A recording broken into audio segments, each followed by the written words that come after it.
change country in TikTok with VPN. Hello everyone, welcome back to our channel, and in this video I'm going to show you how you will be able to change country in your TikTok account using VPN. So first of all, just simply go to the profile section from the bottom right corner of the screen, and from there just simply click on the hamburger icon from the top right corner of the screen, and over here you will be able to see the option called settings and privacy. Just simply tap on it, and after that scroll down and click on languages. Just simply tap on it, and after that, in order to change your country in the TikTok account using VPN, first you need to change the language of the app as per the country you want to change your location to.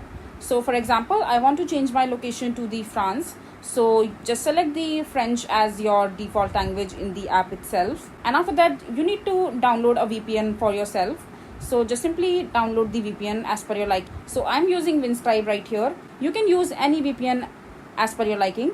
And after that, in the VPN itself, you need to select the same country or the same region or the country that you would want, that you have changed the language in the app itself. And after that, just select the region. And once you're done selecting the same region on which you have changed the language of your app, and once you are done doing that, your country will be changed to that particular location.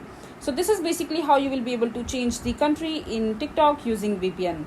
I hope you find this video to be helpful. So that is it for this video. If you find this video to be helpful, make sure to hit that like button and don't forget to subscribe to our channel for more such informative videos, and I'll see you the next time.